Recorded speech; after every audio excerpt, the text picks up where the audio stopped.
Hello, my name is Jose Zidane, and today we're going to talk about a couple of emerging trends: quantum computing and CG and holographic communications. So, firstly, to understand what quantum computers are, like why does it different than standard computers, let's first talk about standard computers. So, in the smaller components of standard computers, there are process data. Transistor is used, which is essentially a switch that either block or allow information to come through. This information is made up of bits, which is can set to either 0 and 1. This is basically how computers work. That's how they process data from the smallest of all, 0 and 1. Combining all these different bits and logic gates, it can be used to create a meaningful modules, which if there is a lot of them, can create a something more complex, like a game. So the fact that the difference between this and quantum computers is that quantum computers uses quantum bits or qubits for short.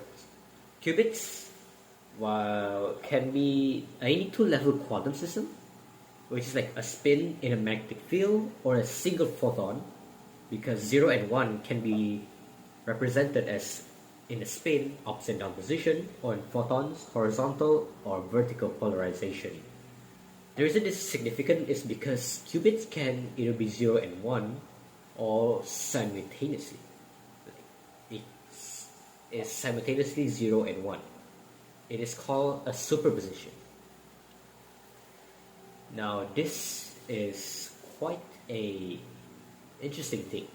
But first, to understand exactly why, from what I understand, like I don't study physics.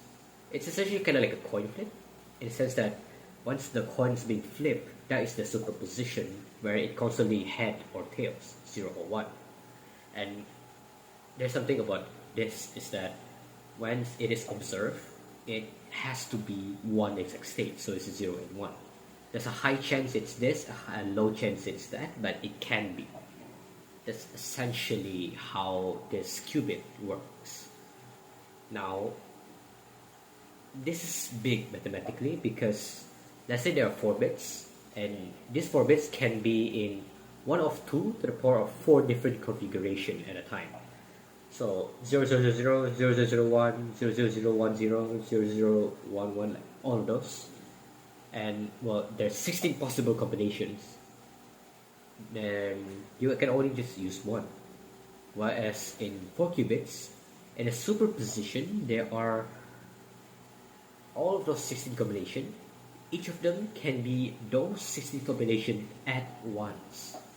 And this number can grow exponentially. The formula is 2 to the power of n, which is the number of qubits. And yeah, it can grow so large.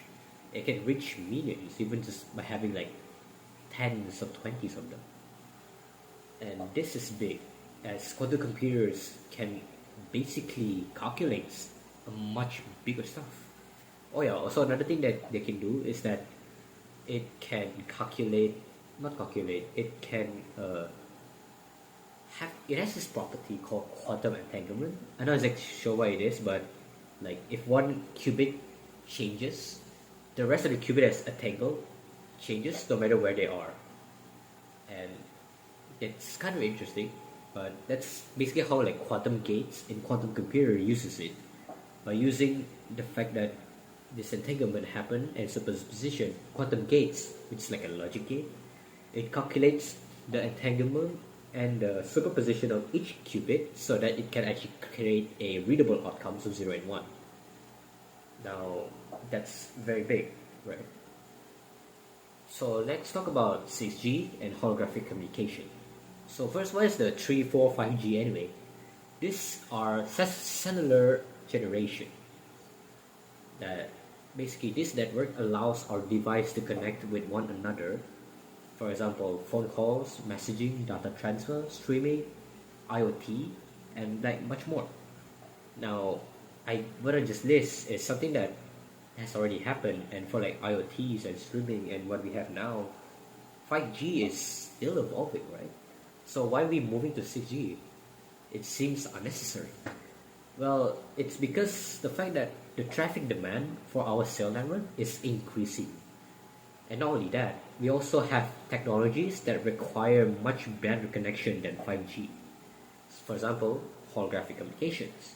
Or other ones are, for example, self-driving vehicles. This connection that 5G provides for the technology here are not stable and strong enough for it to be a reliable technology. Let me tell you about that later on. But next we're going to talk more about the real world application of quantum computers as well as 6G. So quantum computers will not replace standard computers, for they are not much difference compared to the computers that we use right now in our daily life. However, in specific aspect, quantum computers are much more powerful than standard ones. One use of quantum computers is running simulations. As simulations, there are like bigger structures such as molecules of a protein, or like a detail such as a civilization where each person's action causes a lot, sort of like a domino effect. This type of simulation is very high demanding for resource for computers. Whereas in quantum computers, we can pretty much reduce the resource use, and it is something that quantum computers use much more in this specific site. But other than that, they can also like calculate a large number of possibility. For example, security numbers, right? Or like for me, like I play chess, and there's like so many possibility of move positions in chess that to calculate all of them using a normal computer would be impossible. Or if it's not possible, if probably possible, but it just takes millennia even.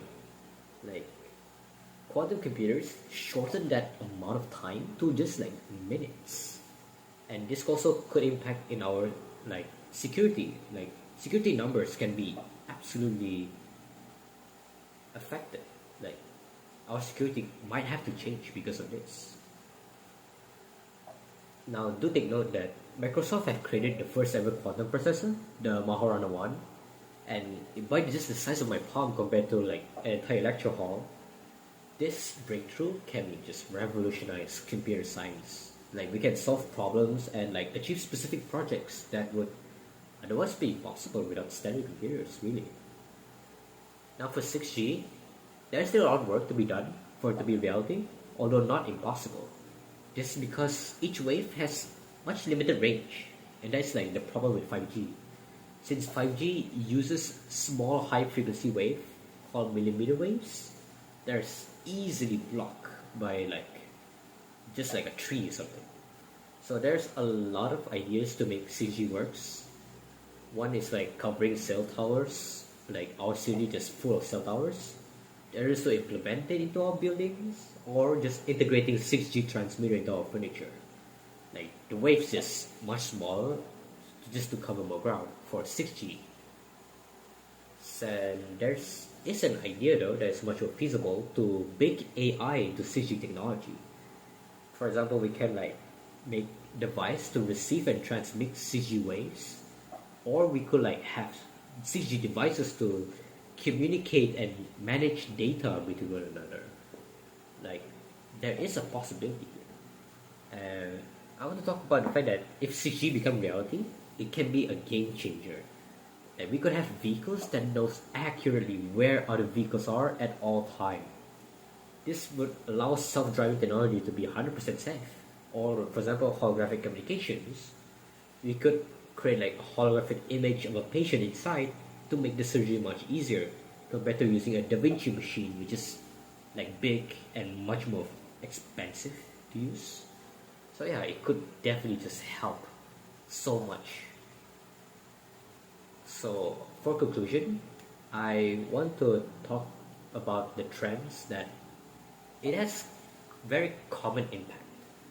Which is that one, it is realized it can change the world as we know it, making our world slowly similar to that of a science fiction novel.